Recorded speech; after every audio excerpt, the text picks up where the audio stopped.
So how I usually like to start these conversations is just about the journey. And, yours is obviously an interesting one that we just kind of talked about in the pregame a little bit. And I Hmm. think let's just start there of kind of this idea that you wanted to kind of build this sort of not only eco, sort of forks and Hmm. spoons and knives and just these culinary products, so to speak, but also have them be edible, which is taking it to a whole nother level, right? Yes. But to do that, you decided to sort of sell your home, right? So Hmm. take us back then, I guess, that decision you made to where I had this idea and I'm going all in. So this happened when my daughter was born about 2.5 years ago. So Hmm. I was trying to like make financial plans for my children, how to save some for them in the future and all that. And being an avid hiker and an adventure sports guy, so I realized that what's the point of like leaving them some money after we leave if they're not going to enjoy the nature that we have, right? Like if they don't have their pristine oceans, or like if they're like polluted with so much plastic or Right. climate change and all that. So that actually sparked my thought saying, okay, we need to do something about this. And I always wanted to start up a company, like a startup. And that's when I invested in few small startups in India as well as in the US. And I realized, okay, I should start something on my own, which is not technology related, but it should help the planet. And that is the first seed of thought that came to me, saying that, okay, let me go search for all the alternatives that exist for plastic. And the Hmm. reason I chose plastic pollution against climate change is because climate change is easily felt, and a lot of people are already doing great things about it. I Yeah, mean, a for lot of sure. celebrities are supporting climate change related laws and other things. So, but plastic pollution is something it's kind of getting sidelined because you don't feel it directly. You don't really Right. feel the effects of it directly. So that's when I decided I will concentrate my efforts towards plastic pollution rather than climate change, because that's where there's more need of people to find innovative methods. So I spent my paternity leave, 6 weeks of paternity leave. I went through different countries, about 6 countries I visited. I met a lot of manufacturers. First, I made a huge list of all the plastic alternatives that exist, and I chose the best. And I met my partner, he's Kruval from India, and he figured out a machine. Actually, he was about to figure out a machine that can automate a way to produce edible spoons, edible cutlery. Wow. And I'm being engineer by background. I went and paired with him and said, let's work on this together. We spent about 80 plus trials, about 2 years, almost 2 years, close to two Wow. years, to Wow. get the first edible spoon out of a machine. This is not like a home mold. I'm talking about like proper machine itself. Yeah. That's how the journey went through. So we when we became partners, and I decided, okay, we need to scale this immediately. We were doing it in an apartment basically, and once the machine is ready, we decided. I came back to the US. I sold my home. I put the entire money back in building the facility in India, and we started manufacturing the first edible spoon from the facility starting February of 2019. Wow. So when you mean edible spoon, right? I Mhm. guess what does that mean as far as what is actually in it? And I guess like what is like the lifespan of it, right? Is it, can you have it for like a day? Is it like a hours thing? Is it like a week thing? I guess like what is it actually made out of? Yeah, the spoons are made of non-GM wheat, oat, brown rice, corn, and chickpea. It's a mix of flours. Okay. That's the base ingredients, and then we have some natural flavors like ground black pepper and vanilla and all this, like the other flavors depending on the Yeah, flavor. yeah, yeah. Yeah, and the spoon itself stays firm for like 30 minutes in hot soup. So you can literally eat your soup with the spoon and then eat the spoon after it. But it's not reusable. So that's the reason why I'm only targeting places where single use is a must. I Okay. don't want to replace a reusable cutlery because that goes against my Yeah. passion towards the environment. So with respect to the shelf life, the spoons have about 1 year of best by date, like Oh, 1 year wow. since manufactured, Wow. Okay. because it's completely baked. It's like a very hard cracker.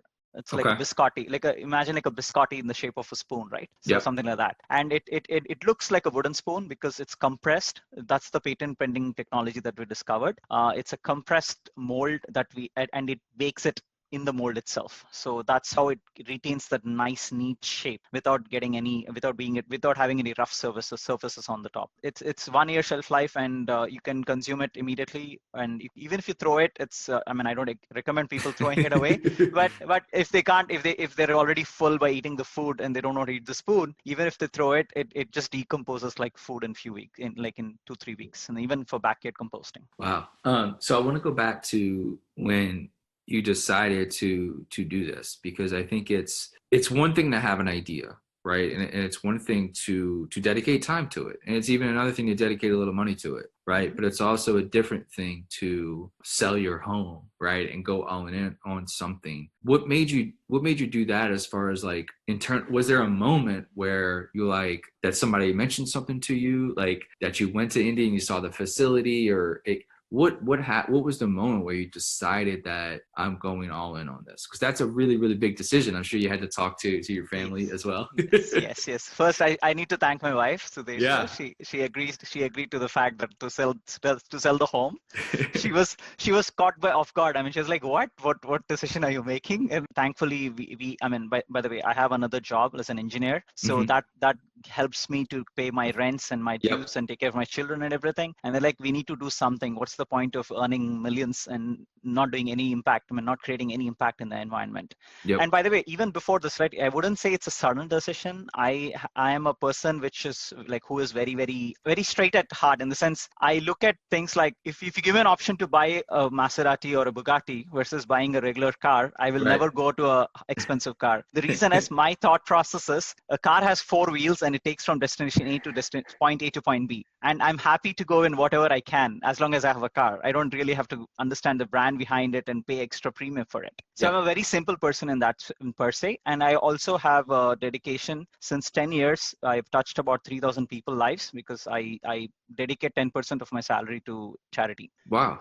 So all these came together, and this sudden push of me doing something for the planet, it made me decide, okay, I already made 350K profit out of my home. Hmm. I can actually sell my home and maybe invest in something else and make more money there, but that doesn't create any impact. Let's Hmm. for at one point in my life, let me do something that can create an impact, and I'm going to be really happy. And I'm very happy because I did that. Initially, I was very scared. I didn't know what can happen. I didn't know whether people even buy the spoon. That's the biggest challenge, right? You never know whether Of the idea, course. Oh the yeah. product is there, but you don't know whether it works or not. You wouldn't believe this.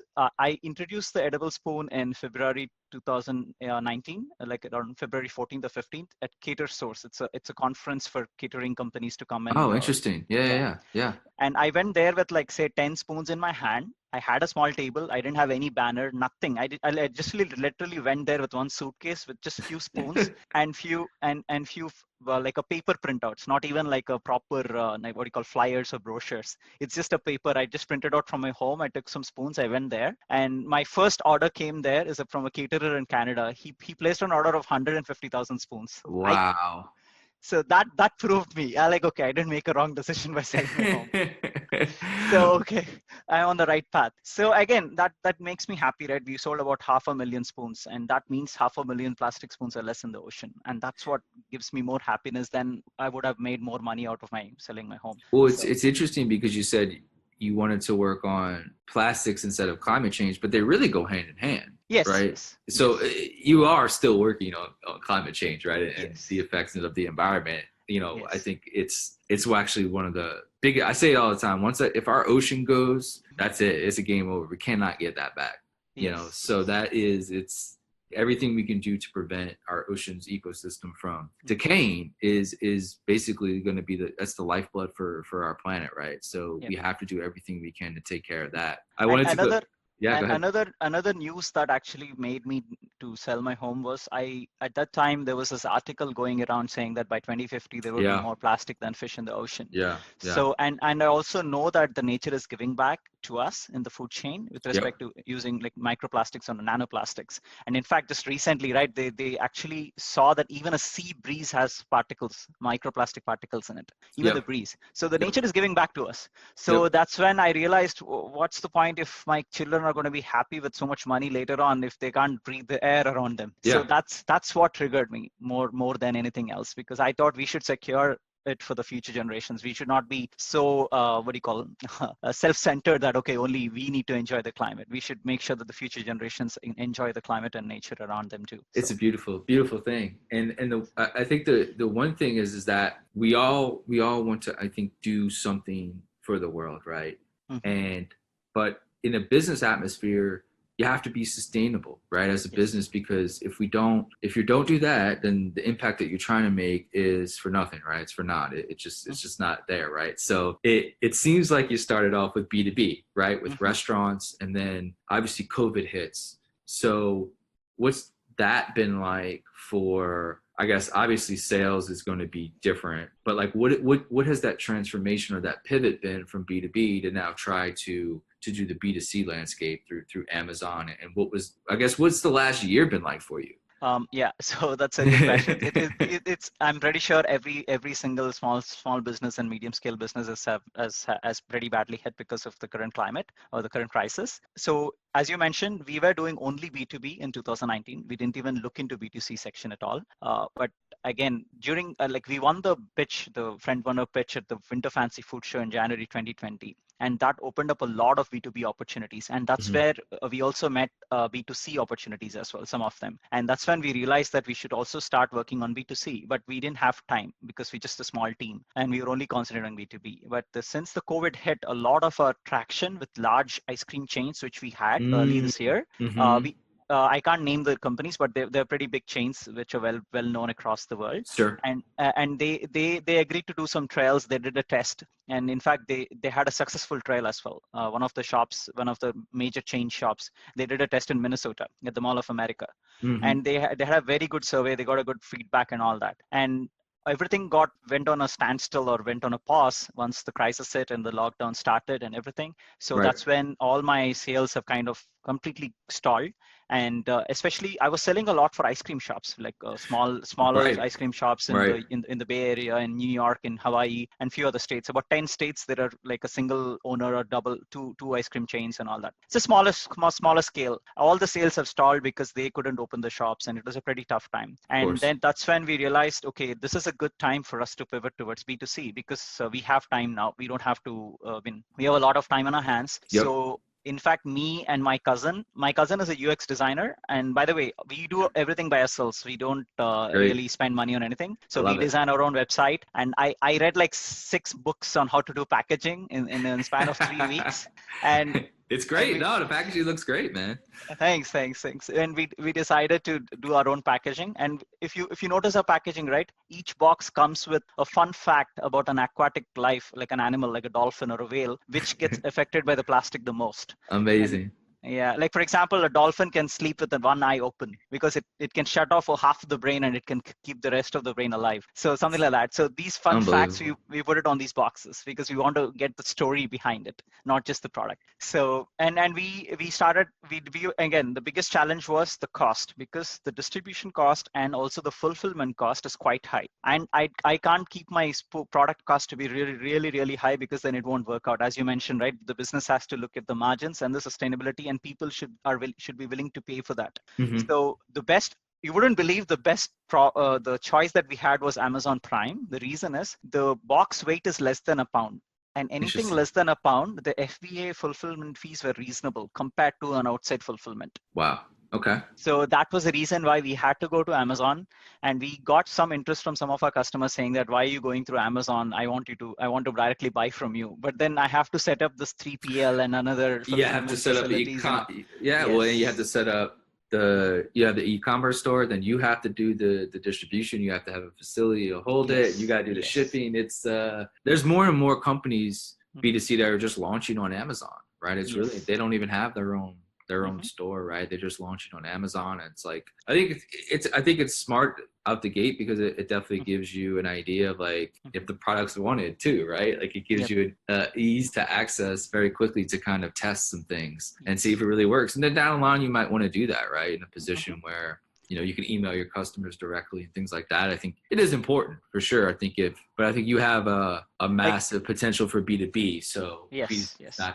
not Yeah. that is important. So another reason why we will start selling it directly on the website maybe end of the year or early next year is Amazon. It's really hard for them to control not to use bubble wraps. See, the whole point of it is to Right. reduce plastic, right? Yeah. So I actually want to tie up with a company called No Issue. They actually make compostable mailers. So we just made some order and we're trying to figure out how we can fulfill it on our own with compostable mailers instead of the Yep. bubble mailers go to it. And that's another reason why we want to do it ourselves later on, not right now, as we go forward. You said about ice cream stores, and there's one by my house, and it Hmm. is walk up and drive through, right? Hmm. Their drive through line is like 25 cars deep. I am not Wow. lying to you. It's like a Chick-fil-A line, right? So I'm wondering is that you still have a wide audience for B2B even Yes. during the current climate because drive-through has become so huge, because delivery has become so huge, right? So is there a way to really dig into these drive-through ice cream stores, right? Or these massive drive-through companies that are looking for ways to be more sustainable, right? I think they're Mhm. looking for ways to be better at what they do, and this seems like an amazing fit. Yes, yes. Agree with you on that, Grant. The opportunity is not completely stalled yet, but as I mentioned earlier, like to you, that we are not spending a lot on the marketing because Hmm. unless you market it, people are not aware of this product. So Yep. far, with the cash that I had from selling my home and from my savings, my personal savings, I could only go to the shows and get customers from there as of Yep. now. And we Yep. do some cold calling and cold emails through to all these chains and through different ice cream stores, but it's the response rate is pretty low, right? Because not everyone looks into the cold email like a solicitation email. Yep. So that's the reason why we haven't scaled as much as we could, and that's another reason why we're raising some capital, because we want to get some foot soldiers who can actually go to the shops and mention that this product exists, that it can help you reduce the plastic consumption. And another reason why this might not be like the best time, I mean, I might be wrong, I don't have the data yet, is a lot of people are worried about safety now, the food Hmm. safety and the Hmm. sanity now. So Hmm. if they see this as an edible spoon, that might actually scare them a bit, because Hmm. it's you're holding something that is edible, right? And you're eating with it. So I mean, it's unfortunate because a lot of takeouts are, like the takeouts have increased ridiculously high Hmm. during this event. But again, they would be worried if it's an edible spoon that they want to hold it and they want to eat it later or not. So that's a trick. I need to understand how to make sure that they don't feel that what do you call? They don't feel they're not scared that they're using an edible spoon in their hand. This Apprehensive, maybe. yeah, Yeah. yeah, yeah. This is, I mean, during this time, if it's a non-COVID time, it wouldn't have been a problem. But during the COVID time, they would really worry about what they're holding in their hand, right? That's what I'm Yeah. worried about. Do you think that the American market is what you're sort of honed in on now, or is like have you talked to people in Europe and other Yes, parts of yes, it? Okay, okay, yeah. because In fact, they yeah. Well, what's that been like, and what's their response been? uh, to be frank, actually, the response from Europe and Canada is a lot more than what I got in US so Yep, far. I believe Uh, that. so, yeah, but I mean, US is catching up. I'm not going to say US is not doing it, but it's slower, a little slower. Yeah. The priorities are different. And in Europe, especially, there are some countries who are banning plastic starting next year, especially Hmm. Germany, Yeah. France, and UK. So that's the reason why there's a lot more demand there. The governments are tying their hands to not use plastic, single-use plastic anymore. And I mean, again, I can't tell you the name, but there's Sure. an ice cream chain which has 900 scoop shops across Europe and Latin America. They are going Wow. to start a trail on September 25th. They're going to start a trail in Belgium, France, and Switzerland. Wow. So are you unable to when that happens, are you still unable to like share and showcase that Uh, from a company's point of view? I asked their permission. They said that once the test is over, they'll make a Okay. decision to go full scale across all the 900 shops. Right now, the Gotcha. test is going to happen only in like 15 to 20 shops. So once the test is a success, then they will give me the permission to tell that we're partnering with them, and they're also going to do a huge PR saying that they're partnering with us. Oh, That's well, a that's time. great. That's Yeah, great. that's a turning point for us, because Yeah. right now, as I mentioned, right, I'm trying to approach in such a way that I don't want to spend a lot on marketing because I have to raise more capital for that, and my savings are only a little bit. I can't really Yeah. spend so much Yeah. in the marketing. So my thought process is I want to partner up with some big firm, or like a company, food based company, and they help us make sure the product is aware to all the customers. Like how a simple example is Impossible Burger, right? The Yep. Hmm. yeah, the meatless burger. So they when they tied up with Burger King, so Yep. that's when they got more people came to know about it, like a household name. It became a household brand now. A lot of people know about it now. Yep. So that's my approach. I'm trying to kind of go in their footsteps, saying that let's make sure get a big partner first. That will help us do the marketing. 100%. No, it's a brilliant idea. So that will come out this year, you think?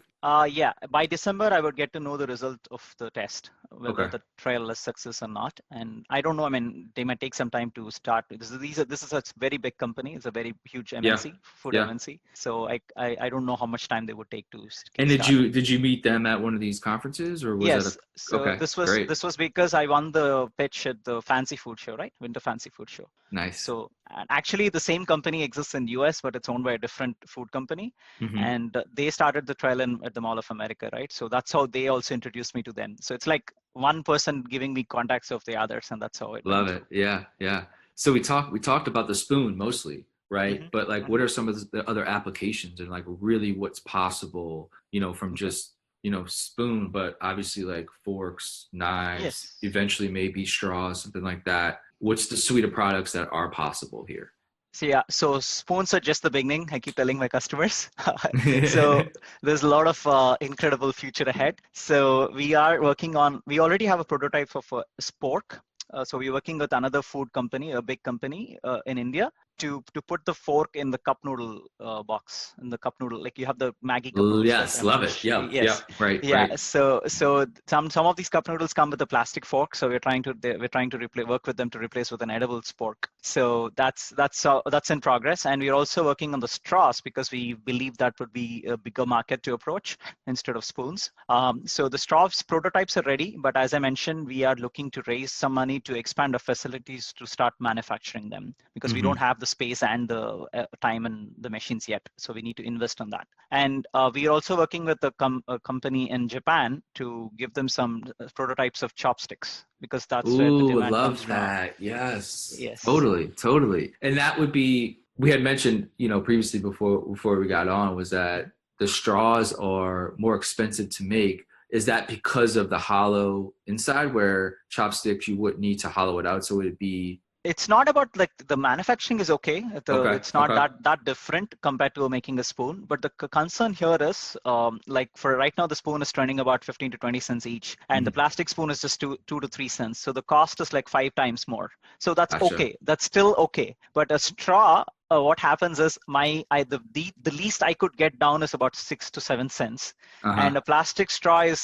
like for a cent you'll get 10 of them. So Wow. the cost difference is like 50x. So that's my biggest concern. The cost difference is very high on the straw side. But again, we never know, right? Maybe people are okay to spend that 5 cents or 10 cents extra. So Yeah. once I release it in the market, I'll get better data saying that okay, people are okay. When I started with the spoons, a lot of my first initial customers said no. They directly said no. They're like, we love the planet, we want to make a difference, but I don't want to incur like 20 cents for a spoon. That's when we went back and told them, don't take it as a cost for you. Pass it on to the end Mm. consumer. Consumer will Yeah. be willing to pay it. Yep, And for sure. they did that, and it worked beautifully well because consumer was willing to pay up to 50 cents for this, and they're making more Yep. profit out of it. I'm selling it Yes. for like 20 cents, and they make selling it for 50 cents. I So agree. Yeah. the shop is making more profit. It's a win-win situation because the planet wins, the consumer wins, the shop wins, I win, and manufacturing wins. So Yeah. everything is in a streamlined process. So the one thing is it can be tricky, right? Is when we're creating products at scale like this and using, manufacturing, because for so long the innovation in actual manufacturing, right? And machines and how they pollute the air, right? So it's like we could be solving one issue, but then creating, just as much of an issue when we're making the products, right? So like Mhm. how do you look at that part of the funnel of creating the actual product, and like how are you finding ways to make sure, like, if we have to do a million of these spoons, like how do we make sure like making the eco product is as eco as it can be, right? Okay. That's a very good question. I'm pretty happy that you brought that up because not everyone asks about that detail of manufacturing process and all that. So we did look into that. Thankfully, there are multiple strategies of manufacturing it. Right? One is electricity, whether it's a clean electricity or not. Okay. The second is wastage, and then the emissions. So first coming to the electricity, thankfully the state that in India, our facility is in, we have an option to choose 100% the solar electricity. Wow. Okay. And we are trying to do that. I mean, right now we're not, but as we scale, we will try to make sure that we get as clean electricity as possible, not through fossil fuels. And the second part is the wastage. There is some wastage because this is a food product. When you're making it, there is wastage. So Hmm. we innovated a way to use that wastage, make some like a biscuits out of it, which we feed to stray animals Love it. in the cities. So that's taking care of the wastage part. Then the third is the emissions. Emissions is not very high for us because we're just baking it in the mold itself. So I mean, we don't have enough data to see how much emissions are being caused with respect to that. So Hmm. even if we do find, we are going to innovate in such a way that we're going to make it a minimum. And on top of all this, there is freight because this is being made Yeah. this is being made in India. It's coming from India to US and other countries. There is obviously emissions involved. So our freight forwarders give us the carbon metric tons that gets emitted because of us shipping it. And we plant equivalent amount of trees to make it completely carbon neutral. And this will also help people understand that for every box that they for every box that they buy, it's not just plastic, less reducing plastic, but they're also contributing towards planting trees. And we work with One Tree Planted. It's an organization that we work with. Yeah, And absolutely. in fact, we are coming up with a campaign on social media soon, once we have enough stock in the US, saying that, okay, if people can put a picture of themselves eating the spoon or a small video, a snippet, and tagging us and One Tree Planted, for every tag, we're going to plant a tree. I'm going to give back all the profits, any profits that I made back to planting trees. And we can do all this because the current people who are working in the company, we all have our secondary jobs, and we don't want to get anything out of this company yet until it scales up. So it's completely going to be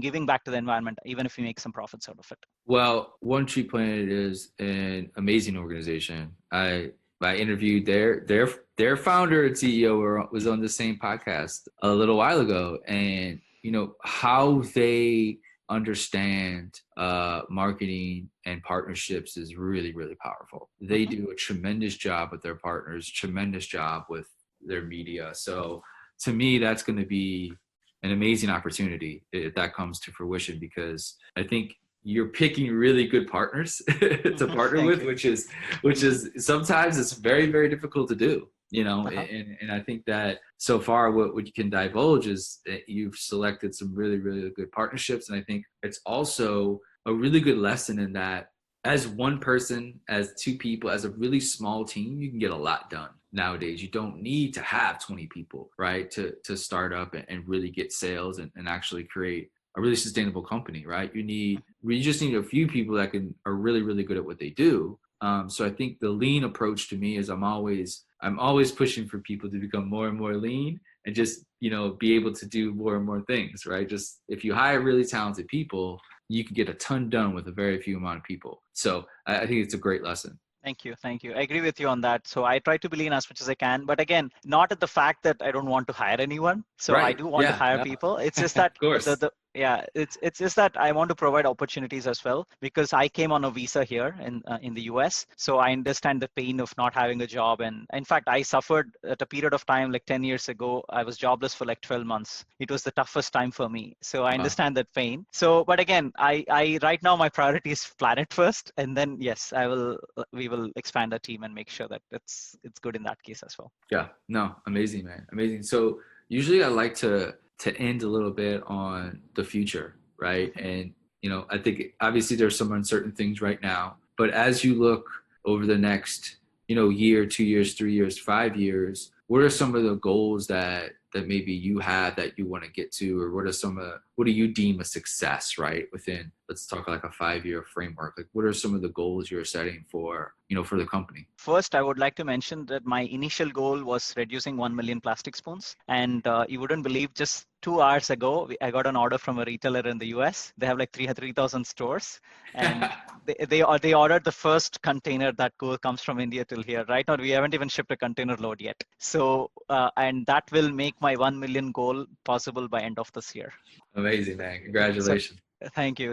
So that's basically my initial goal when I sold my home was I want to make sure that 1 million plastic spoons are less in the environment. And I'm very happy that I'm reaching the goal sooner than I expected. And going forward, if you look at the data, right, there are about 100 million 100 million cutlery is being used in the US every single day, per day. It's a lot. So even if my goal is at least make sure that 50% of them are converted to edible when it's a must. Like, see, I don't want, if people can change towards reusable cutlery, I'm not going to approach them and say, please change it to edible cutlery. But there are places where you have to use single use. You can't avoid it because you can't have the resources or that machinery to clean up the reusable cutlery and all that. So especially like theme parks, concerts, all these big places, right? I mean, like football games, any games, right? So all these places, it's very hard for them to do reusable. So these places, I want to make sure that they convert to edible cutlery, and so that they will have minimum footprint as possible. And my goal within 5 years is at least make sure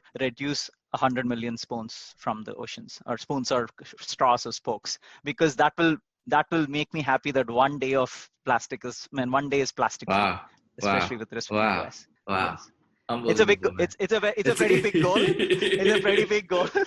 So I don't know, but it's okay. If it's going to take 5 years, I'm going to be happy Hey, with it. If that's it's going to like 10 years, it's fine. But if I can do it, it'll be great. yeah, no, listen, man, that's a great goal to have. And if you could Yeah. do that in 10 years, I think that's it. You deserve a pat on the back if that could be accomplished. So I appreciate you taking the time, man. I mean, it's when I first saw it, dude, I was like, I love this. I love everything about it. And then as I dug a little deeper into it, it just seemed to be a no-brainer for, not only like consumers, yes, because I think we all know that I think we will pay for companies to do really good things, right? We'll pay extra 30 cents, extra 50 cents, right? I think we want that. But I think the big hurdle that we all face is getting businesses on board, right? Yep.